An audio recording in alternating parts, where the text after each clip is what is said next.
Madame, Messieurs, bienvenue dans votre émission Télé de la News, votre émission de tous les jours qui vous donne justement la possibilité d'être au parfum, bien sûr, de l'actualité.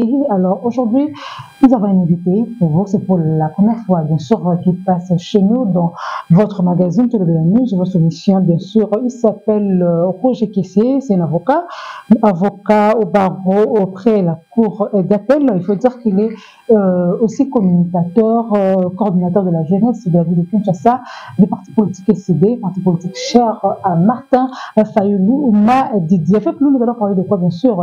Nous allons parler, bien sûr, du critère pour le candidat gouverneur et vice-gouverneur de la ville-province de Kinshasa. C'est déjà pour le lundi, hein, 29 avril 2024, que nous allons justement connaître celui qui va justement remplacer Jean-Timi Gobilambaka, qui va remplacer Jekoko, hein, avec son poste de vice-gouverneur, mais qui va justement prendre la commande? C'est la question qui taraude plus d'un Congolais ici à Kinshasa, la capitale. Il est ici avec nous, à qui je dis bonjour et bienvenue. Bonjour Madame Dorcas, bonjour à nos téléspectateurs. Je suis complètement ravi, malgré ça c'est la toute première fois de passer chez vous ici. J'ai vu vous êtes dans un cadre idéal et confortable, à qui je vous félicite. Et d'ailleurs, je ne suis pas venu seul. Okay. Je suis venu premièrement avec ces documents. Ok, Congo et Kolomoko. Congo et Kolomoko. Okay. Tel que vous avez dit, c'est notre programme. Okay. Donc, le programme de gouvernance des CID, pourquoi pas dire la MOCA aussi, parce que le CID fait partie de cette plateforme. C'est notre programme.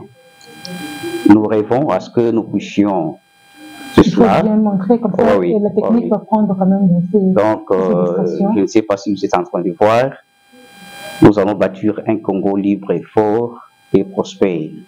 J'ai décidé à devoir vous donner ces documents. Ça peut être utile. Merci beaucoup. Pour à chaque instant lire, de voir ce que nous avons conclu pour l'évolution de la République. Et non seulement ça, le deuxième document que je suis venu avec ça, c'est celui-ci. Cette fois-ci, nous avons fait ça, qui porte sur la RDC à l'épreuve électorale de 2018, progression ou régression face aux promesses du président Félix Tshisekedi. C'est cela. Donc, là, c'est à vous, j'ai vu l'auteur, c'est Roger Kessé. Exactement, l'auteur, c'est Roger Kessé. Vous êtes également auteur? Ah oui. Ok. Avez-vous déjà eu à produire combien de fraîches? Bon, premièrement, j'avais fait un précis de la Constitution, l'interprétation de la Constitution. Et celui-ci, c'est le deuxième document. Donc, j'ai décidé aussi de vous laisser ces documents. Merci beaucoup. Qui est très important. Ce sont les deux ouvrages que vous avez avec? Exactement. Donc, il y a troisième, ce qui est la Constitution. Parce que c'est cette constitution qui nous a donné la possibilité de passer ici, la liberté d'expression. Et c'est lui aussi qui organise la presse, non seulement ça, qui consacre les droits et libertés fondamentaux. Donc c'est une loi que j'ai voulu venir avec ça, mais cela, celui-ci, c'est propre à vous.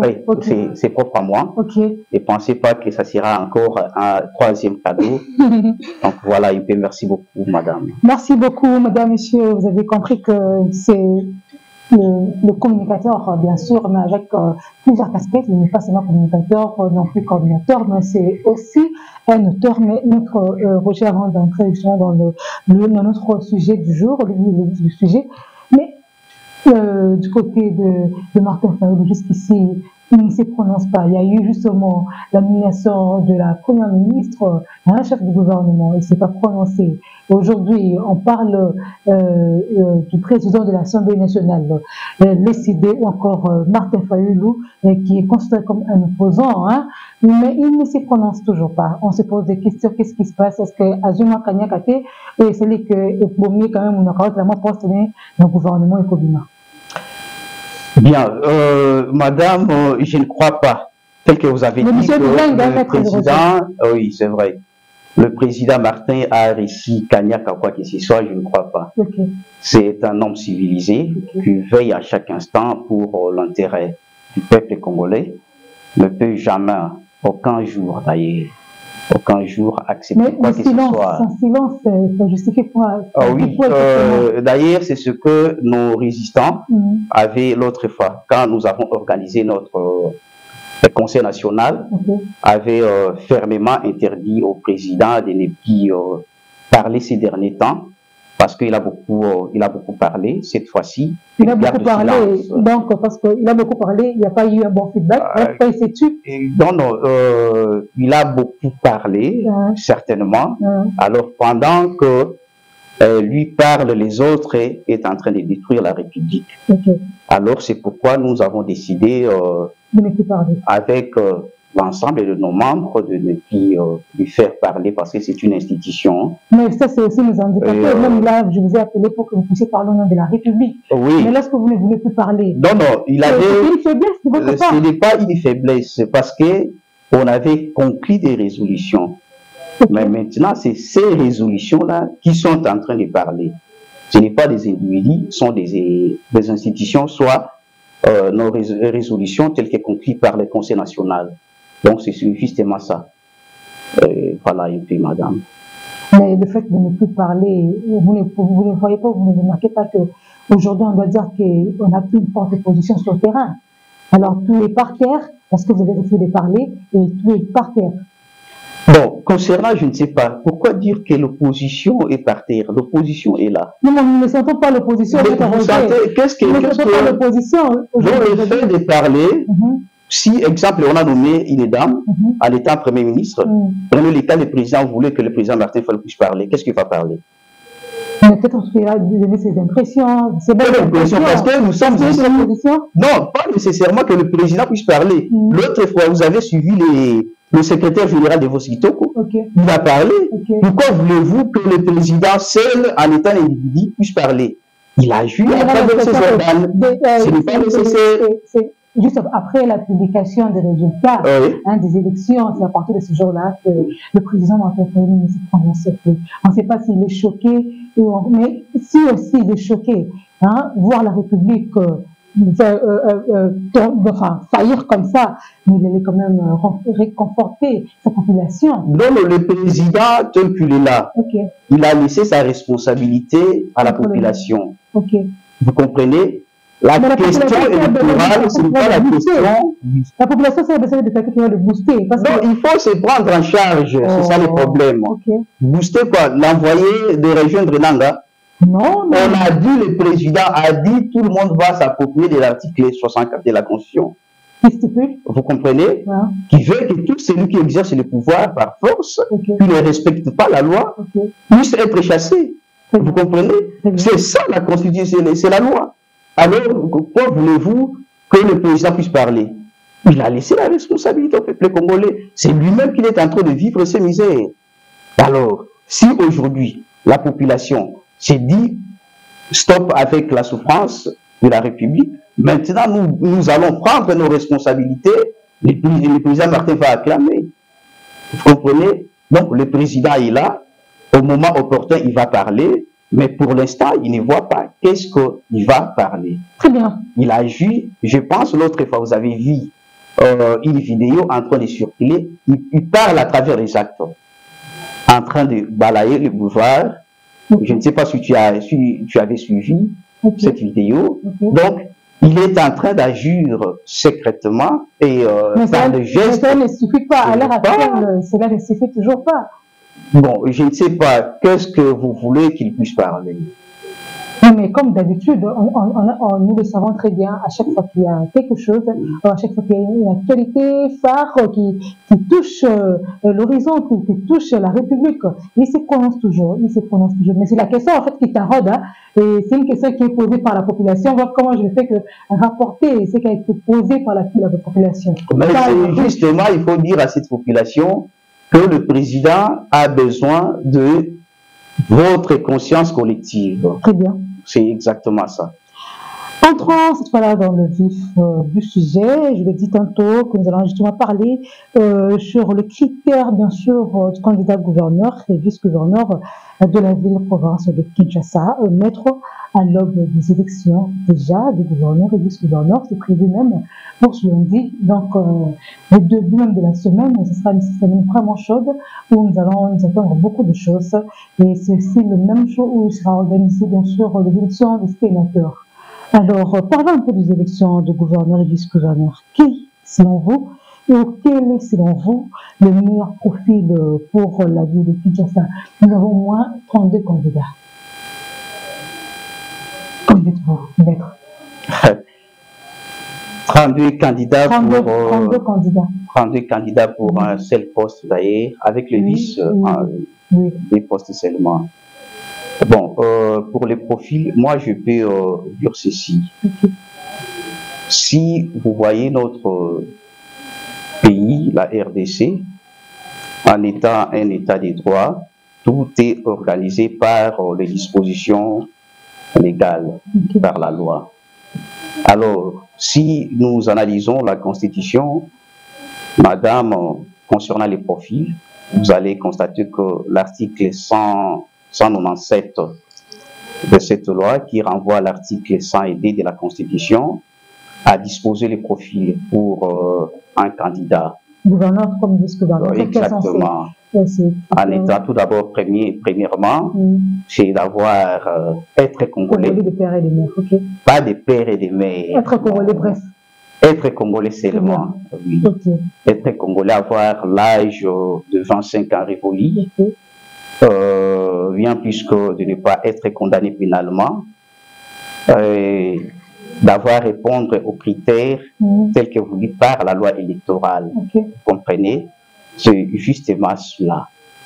Malgré ça qu'il y a de sérieux problèmes qui se citent là-dessus, avec le monde actuel, on ne peut jamais avoir un gouverneur qui n'a pas étudié. Pourtant, la loi ne dispose pas ces critères. C'est ça aussi un sérieux problème.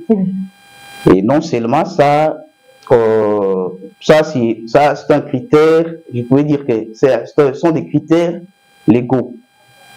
Mais il faut aussi, je peux même qualifier un critère voulu par le peuple, voulu par la sphère sociologique. Normalement, un candidat gouverneur doit avoir une probité morale. Ça, c'est un élément qui est nécessairement capital. Oui. Comment pouvions-nous accepter qu'un ministre honoraire frappait sa femme jusqu'à ce que cette dernière puisse succomber? Donc, ça prouve déjà que c'était un élément au service de l'État trop même dangereux. Non seulement cette probité morale, il faut avoir un gouverneur qui est de bonne foi. De bonne foi, qu'est-ce que vous voulez dire exactement? Oui, de bonne foi. Parce que, pourquoi je dis de bonne foi? Ça englobe le tout.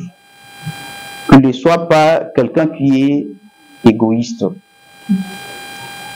Un monsieur qui sait que les autres existent. Parce qu'aujourd'hui, une fois aux affaires, vous ne comptez plus aux autres. Vous voyez que vous devenez boulimique. Vous cherchez tout à voir. On voit partout, on voit que vous êtes partout. Or, ce n'est pas ça.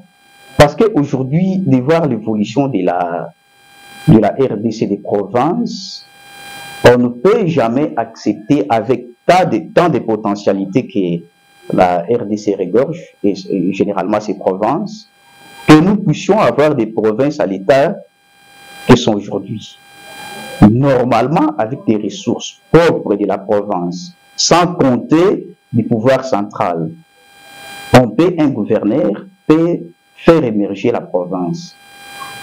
Mais tout cela, tel que nous avons vu avec les gouverneurs qui est présent, qui joue la sortant exactement, Donc, vous sentez que c'est comme s'il a concentré son énergie uniquement pour organiser son parti politique.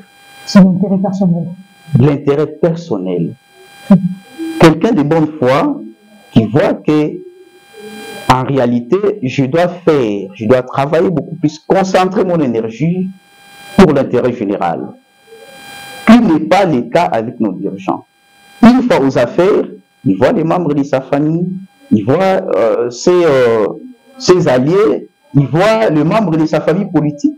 Pourtant, quelqu'un qui a la bonne foi, en réalité, peut être là au centre, il voit que l'intérêt général. Et notre critère, j'avais dit, avoir aussi le courage. Le courage, c'est un élément qui est très capital et nécessaire.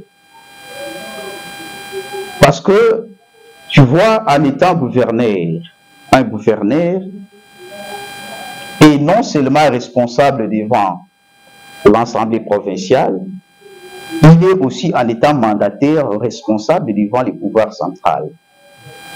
Alors, il y a des injonctions venant du pouvoir central qui, par moment, s'influent aussi au développement de la province. Si quelqu'un n'arrive pas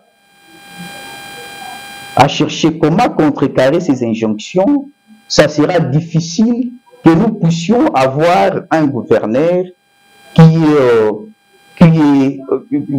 répond aux besoins de la population. Nous ne croyons pas. Parce que, voyons de ce que nous sommes en train de vivre aujourd'hui, si, exemple, Nanga avait le courage de penser que, en réalité, c'est elle qui n'a pas gagné les élections, même s'il y a une influence extérieure, c'est-à-dire du pouvoir qui a financé les élections, je ne proclame pas celui qui n'a pas réussi, qui n'a pas gagné les élections, je proclame celui qui mérite. On ne devrait pas avoir un Nanga qui est devenu aujourd'hui un rebelle. Tout cela, c'est parce qu'il manquait ces critères-là, avoir le courage aux affaires de la République. Mais lui, c'est peut-être de sa part, il a quand même subi certaines pressions. Voilà pourquoi il a voulu faire les choses selon ce qu'on avait peut-être imposé. Il ne faut pas quand même l'en vouloir, si vous voulez l'en vouloir. Oui, exactement, c'est cela. Donc, vous voyez que tout d'abord, c'est un homme. Il a peur de la mort. C'est bien. Une pression de gens. Oui. Il a peur de la mort. Mais il faut échapper à la mort. Il faut un mécanisme, être intelligent aussi pour échapper à la mort. Parce que dans un régime comme le nôtre, vous avez un secrétaire général du parti au pouvoir qui a plus de pouvoir que les institutions.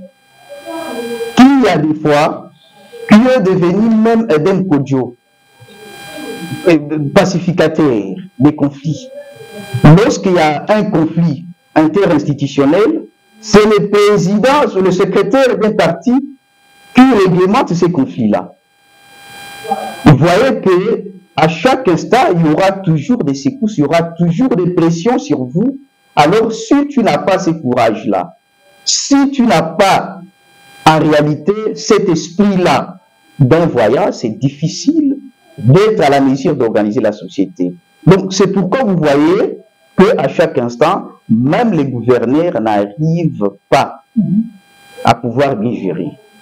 Parce qu'il y a des recommandés, il y a des pressions, il y a des injonctions. En tout cas, c'est difficile. C'est pourquoi moi je demande aux députés provinciaux, comme il y a un candidat qui est passé au Top Congo, celui-là, en réalité, d'ailleurs, son intervention a fait qu'il ne puisse pas déposer sa candidature. S'il avait déposé, c'est mieux de retirer cette candidature. Non, mais il est déjà candidat, non? Je me dis, s'il avait déposé, il avait déjà déposé. S'il avait déposé, il y a aussi la possibilité. Il a aussi la possibilité de retirer sa candidature. Vous voulez dire qu'il retire c'est par sa propre volonté, c'est ce que vous voulez dire? Exactement, parce que lui-même n'a pas la capacité, n'a pas prouvé sa capacité devant le média, devant la population. Voyez-vous, on vous pose la question. On disait qu'on a besoin de donner le pouvoir auprès de la jeunesse. C'est un jeune qui n'a pas quand même honoré la jeunesse. Voyez-vous. Exactement. Oui, nous sommes nombreux. Un travail que toi-même qui a conçu, comme je viens vous donner ces précis-là, vous comprenez? Quand on me dit d'expliquer ce que j'ai conçu, je suis capable de le faire. Sans pour autant jeter un coup d'œil. Sans pourtant. Parce que je connais, c'est comme les étudiants des fonds de mémoire. Je sais que sur telle page, je parle de tel chapitre. Alors, lorsqu'on est incapable de défendre ce qu'on a fait, c'est un problème. Mais exactement. C'est la jeunesse. En réalité, non, ce n'est pas la jeunesse. Il a représenté une partie de la jeunesse. C'est vrai. Spirituellement, on peut dire que c'est la jeunesse. Mais politiquement, dans la gestion, en réalité, lui ne peut jamais compter parmi les jeunes brillants. Permettez-moi peut-être, c'est sa toute première fois de passer à la télévision, ça peut être la frousse, mais en réalité, il faut faire attention. Il faut faire attention. Il a été timide,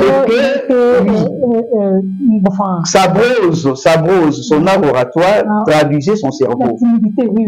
Traduisait son cerveau. Donc ça prouve déjà que c'est quelqu'un qui n'est pas à la mesure, à la hauteur de bien répondre aux besoins de ses concitoyens, de sa population, de ses électeurs. Très bien.